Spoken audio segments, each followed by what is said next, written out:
hoje, né? A gente vai retomar hoje a segunda parte da aula de Flash a partir dos algoritmos. E aqui ficou claro, gente, que dependendo da estratégia de especificação, é que eu vou correr com um algoritmo diferente ou uma estratégia de análise gráfica diferente no caso do binário, né? E esses aqui são os casos que a gente vai trabalhar, tá?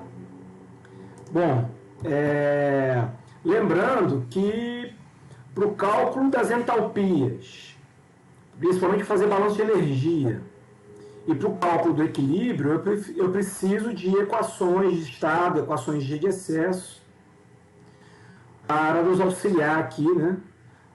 A equação de estado vai me ajudar a fase vapor, as equações de G de excesso vão me ajudar a modelar a entalpia e o gama na fase líquida aqui, né?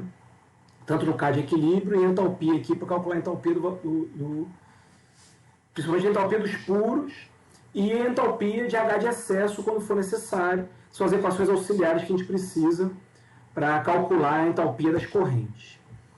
Aqui, gente, eu estou presenteando vocês aqui com uma tabelinha que eu achei bastante interessante, que eu tirei desse livro, que é o livro do Van Kat, esse autor aqui de 2012, que ele indica, ele coloca algumas situações de misturas e quais são os modelos de G de excesso e as equações de estado que ele sugere para esses casos. Eu achei essa tabelinha bem útil, vocês podem revisitar aqui, se vocês depois quiserem, eu posso imprimir só essa tabelinha para deixar disponível para vocês. Eu acho que vai ser muito útil para vocês justificarem nos simuladores de processo os modelos que vocês estão usando. Tá? Então está aqui o modelo G de excesso para diferentes tipos de mistura. Aqui quando as misturas são polares, está vendo? Onde tem polaridade, aqui algumas estratégias de cálculo para a equação de G de excesso e fase líquida, né? Eu achei bem interessante essa tabelinha para mostrar para vocês, que eu acho que vai ajudar vocês em projeto e até aqui na disciplina, eventualmente, na hora da seleção lá do simulador, de qual modelo utilizar. Vocês conheciam essa tabelinha aqui? Hein, vocês conheciam essa tabelinha? Bom, espero que seja útil para vocês, achei interessante. Justamente para a gente calcular essas relações auxiliares, né? Bom, agora eu queria que vocês fizessem um favor para mim. Eu queria que vocês pegassem papel e caneta. Todo mundo papel e caneta, o papel e lápis aí na mão. Vocês estão com papel e lápis aí na mão? Como é que fica o balanço por componente no Flash? Como é que fica? A gente já teve essa equação aqui nas notas. Como é que fica o balanço por componente? Pode falar? Pode falar. Seria o FZI, composição global. Isso. Igual a LXI mais o outro. Não, LXI mais VY1. Isso, beleza. E qual é a definição do KI? Né? Qual é a definição de KI? Não por modelo, mas pelo experimento. YI sobre XI. Beleza. Então eu queria que a partir dessas duas relações, vocês chegassem nessa equação de XI aqui. Ó. Façam aí, tentem fazer rapidinho, que aí vocês vão entender o ponto de partida aqui para o raciocínio. Claro que se vocês souberem chegar nessa equação de XI, automaticamente vocês chegam depois na equação de YI, né? É só inverter quem que vocês vão substituir na relação com KI e jogar no balanço de massa. Tá bom. Beleza, então assim, pela definição do KI, que é YI sobre XI, e pelo balanço de massa para o componente I, eu chego nessa equação. Se lá na definição do KI, ao invés de separar o YI, eu separar o XI e substituir o XI na equação de balanço, isolar o YI, eu vou chegar nessa. Então, ambas são baseadas nisso. Tudo isso eu vou fazer para chegar na equação do flash e depois eu vou particularizar para o caso do ponto de bolha e para o ponto de orvalho, tá? É isso que eu estou fazendo aqui agora. Tá? Lembrando que beta, que aparece nessas equações, é a fração vaporizada V sobre F. Muito bem, provem essa relação, foi o que eu pedi para vocês fazerem agora. Quem não terminou, termina depois, tá? Só que quanto que dá o somatório de XI para todos os componentes que estão saindo na fase líquida? Quanto é que tem que dar esse somatório? 1. Quanto que tem que dar o somatório de YI? 1 também. Né? Então, quanto dá 1 menos 1? 0. Aí, substituindo o YI por essa equação, o XI por essa equação aqui dentro e reorganizando, vocês chegam, né? Aqui, ó, substituir o XI, substituir YI, aí vocês façam com calma depois, quando vocês estiverem estudando, e eu acho que tem que fazer, tá, gente? Se tiver que gastar um tempinho, tem que fazer, porque essa é a famosa equação do flash. Agora vocês já viram de onde ela vem, né? Ou reviram, porque eu acho que vocês viram isso interno, né? Ela vem do balanço de massa, da definição de KI e dessa brincadeirinha aqui. Essa é a famosa equação do flash, tá? Então isso aqui vale para o flash, para todos os tipos de cálculo de flash. Agora vamos particularizar essa equação para o caso do ponto de bolha. No ponto de bolha, eu tenho só a primeira bolinha aparecendo. Então quanto que eu tenho de fração vaporizada? 0. E a composição do líquido se confunde com a própria composição global, não é isso? Não é isso, gente? Só vai ter líquido. Só vai ter líquido. E aí tem que estar na composição global. Então, se eu botar 0 aqui e reorganizando a equação do flash, eu chego na equação do ponto de bolha. A equação do ponto de bolha é essa aqui. Somatório de ZI e KI tem que dar 1. No ponto de orvalho, é o contrário. A fração vaporizada vale 1. E aí, quem se confunde com a composição global é a própria composição do vapor. Então, botando 1 aqui no beta e reorganizando essa expressão, eu chego nessa expressão aqui, somatório de ZI sobre KI é igual a 1. Então, eu vou usar essa equação para cálculo de ponto de bolha, essa equação para cálculo de ponto de orvalho. Tranquilo? Tudo são brincadeiras, né, definições de ponto de bolha e orvalho e brincadeiras com a equação geral do flash que vem do balanço de massa. Muito bem. Então, vamos fazer aqui um algoritmo de ponto de bolha que eu dou temperatura e vocês têm a composição global. Que tipo de bolha é esse? Qual é o nome que vocês davam para esse tipo de algoritmo lá? É algoritmo bolha T, não é isso? Algoritmo de bolha T. Então, lembrando que beta é igual a 0 e ZI se confunde com o próprio XI. Muito bem. Mas eu não tenho temperatura. Mas se você está dando temperatura numa bolha P... Pois é, eu sempre me confundo nesses nomes, por isso que eu pedi cola para vocês. Então tá bom, eu acredito em vocês. É o bolha P, então, porque é o cálculo, você dá um nome para quem você quer calcular, né? Então tá, obrigado, gente. O bolha é referente ao Y, né? Você calcular o bolha refere ao Y e o P é a pressão. Não, obrigado. Desculpa ter feito essa confusão, você tem razão. Então é o bolha P. Bom, mas olha só, lembre-se que eu vou jogar isso no simulador, né? Então como é que o simulador faz essa conta? Ele tem a biblioteca das equações auxiliares. Se eu tenho a temperatura e a composição do líquido, eu não posso calcular a gama por G de excesso, porque gama é da fase líquida, não é? Então, se eu tenho a composição do líquido e tenho a temperatura, eu posso calcular a gama direto.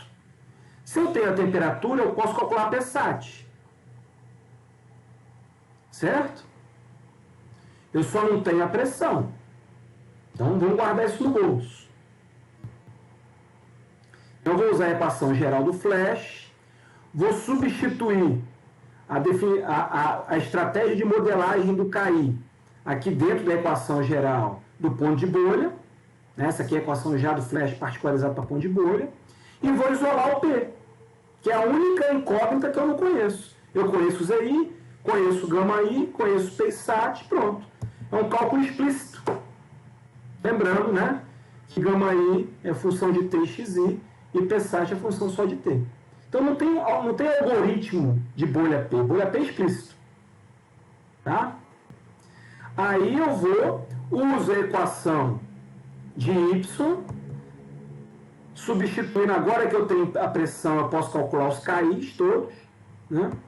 E eu posso calcular o Y de todo mundo.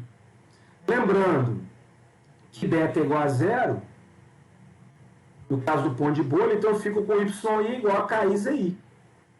Por quê? Porque ZI se confunde com o próprio XI, né? Então eu calculo as composições e depois de calcular as composições, que eu sempre tenho que fazer, que não está aqui na nota. O que eu tenho que fazer depois que eu calculo qualquer composição assim, o modelo? Normalizar, que não necessariamente o somatório vai dar 1. Como é que eu normalizo a composição? Vocês lembram? Pega ela e divide pela soma de todas. O novo YI é o YI calculado dividido pelo somatório de YI calculado. Se o somatório der 1, show, não vai mudar nada. Se o somatório não estiver dando 1, você está renormalizando e corrija a cada passo desse aqui. Então, o bolha P, ele não é iterativo, tá? E usando o gráfico, aí fica mais fácil ainda, né? Se, no caso binário, se eu tiver disponível os dados experimentais, eu não preciso nem usar modelo.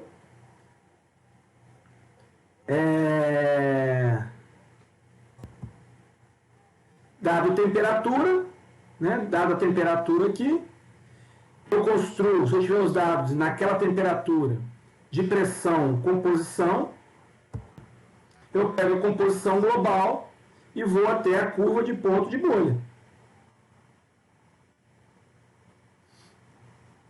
Aí quando chega na curva de ponto de bolha, eu leio a pressão.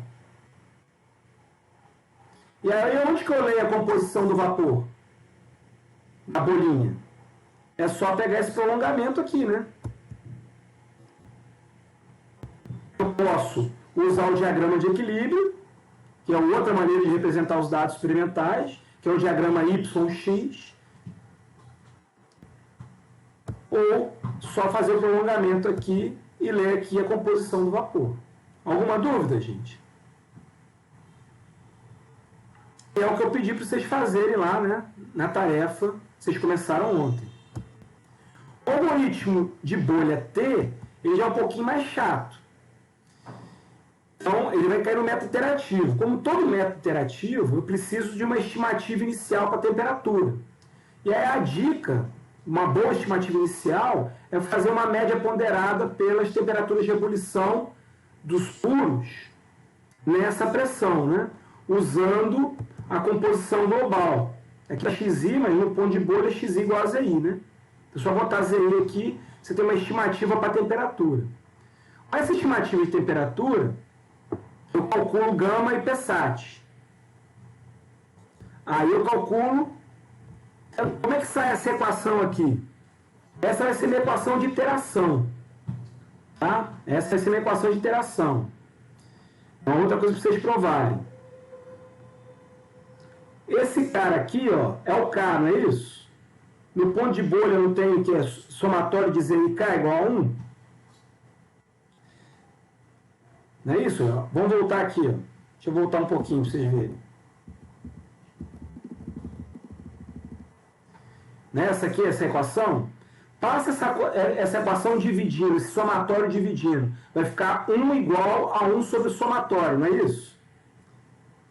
Onde está o K, eu substituo por isso aqui. Vamos voltar lá.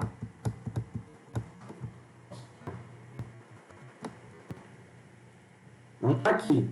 XI é a mesma coisa que ZI, porque eu estou no ponto de bolha. Aí o que eu faço?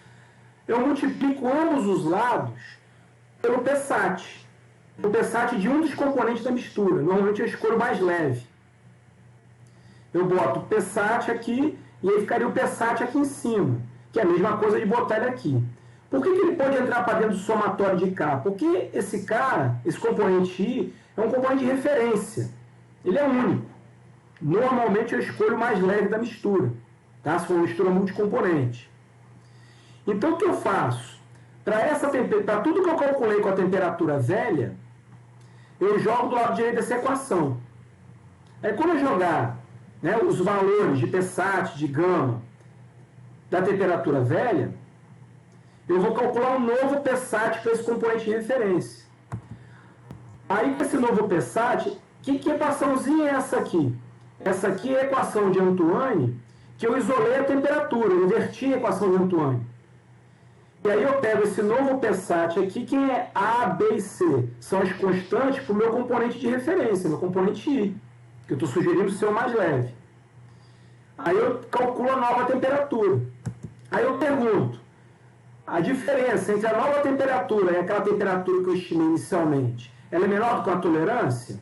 Se for, convergiu. Se não, pega essa nova temperatura, recalcula PSAT, recalcula gama, joga na função de iteração, joga aqui e recalcula T. E vocês vão fazendo isso até convergir. Quando convergir, vocês obtêm a composição da fase vapor. Alguma dúvida sobre esse método iterativo aqui? Lembrando de normalizar a composição, claro, né? Beleza, gente? Foi rápido demais, não? Então a gente fechou os dois algoritmos de pão de bolha, né? Agora, quando você tem o gráfico, aí fica mais fácil ainda. Fixa a pressão, eu vou ter dados experimentais de T composição, eu pego a composição global, vou até a curva de ponto de bolha e leio a temperatura. E a fase líquida e a composição do vapor eu leio aqui, ó.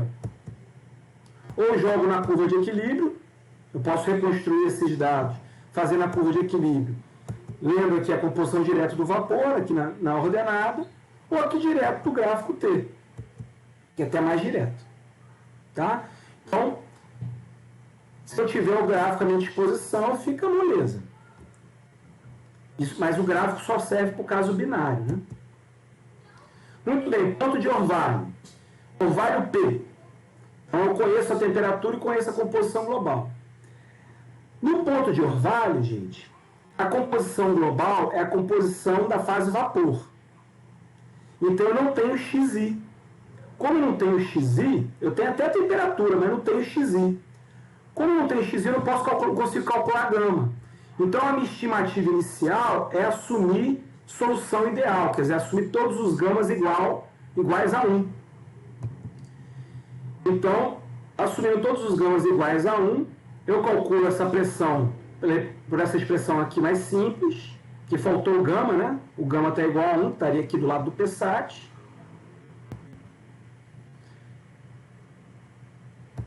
Aí eu vou e atualizo, calculo os CAIs, assumindo o gama igual a 1, calculo a composição da fase líquida pelaquela expressãozinha, né? Faço isso para cada um dos componentes, né? Vai ter uma expressão dessa para cada um dos componentes.